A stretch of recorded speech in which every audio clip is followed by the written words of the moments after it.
कि राम लक्ष्मण दोनों जब वहां पर पहुंचे और सीता जी का स्वयंवर है, अनेक अनेक महाराजा धनुष को तोड़ने के लिए विराजमान है, लेकिन तोड़ना तो बहुत दूर की बात है महाराज, किसी ने 3 वन नहीं उठा पाया, किसी ने भी 3 वन नहीं उठा पाया उस धनुष को। और जैसे महाराज गुरु का आदेश पाया,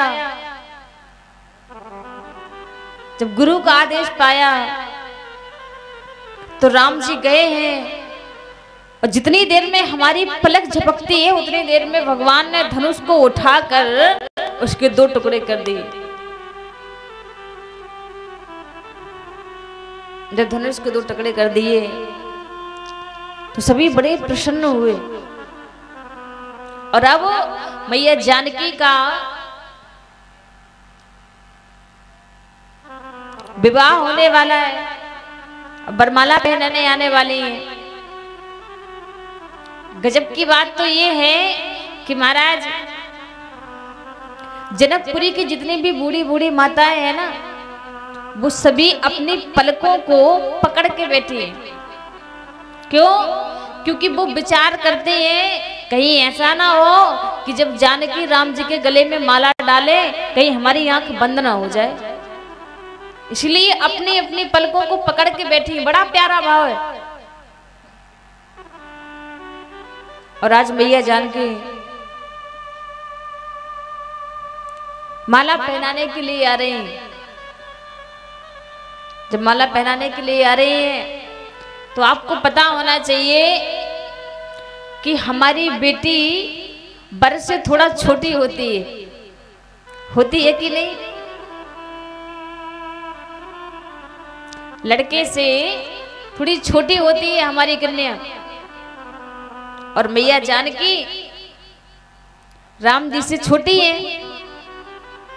जब जाकर के वहां पहुंचे तो सखियां कहने लगी राम जी थोड़ा झुक जाइए, माला डल जाए। और जब कहा कि झुक जाइए तो राम जी कहने लगे अरे हम सूर्यवंशी हैं, हमने कभी झुकना नहीं सीखा, हम झुकेंगे नहीं।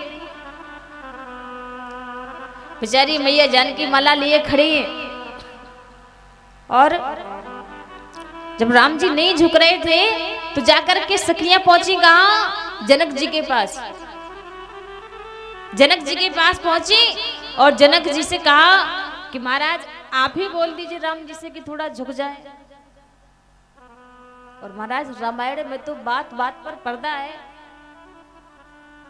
आप बोलिए कि थोड़ा राम जी को झुक जाए, माला डल जाए।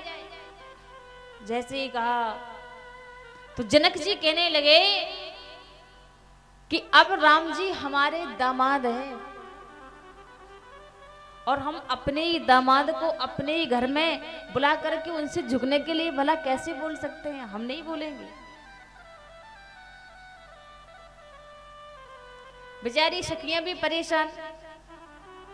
सखियां जाकर के पहुंची कहां? लक्ष्मण जी के पास। जब लक्ष्मण जी के पास पहुंची तो लक्ष्मण जी से कहा कि लखनलाल जी आप अपने भैया से बोल दीजिए कि झुक जाएं, माला डल जाए, विवाह हो जाए। लखनलाल जी कहने लगे अरे ऐसे कैसे? राम जी हमारे बड़े भैया हैं और हम अपने बड़े भैया से झुकने के लिए कैसे बोल सकते हैं? हम नहीं बोलेंगे। सखियां कहने लगी अच्छा ये बताइए लखनलाल जी क्या आपको नहीं लगता कि जानकी का और राम जी का विवाह हो जाना चाहिए?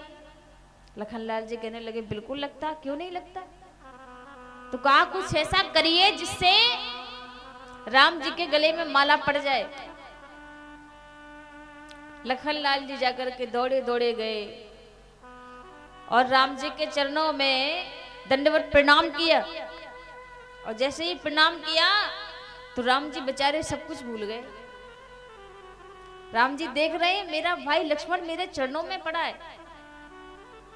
और जैसे ही उठाने के लिए झुके तो महाराज मैया जानकी ने पट्ट से माला डाल दी।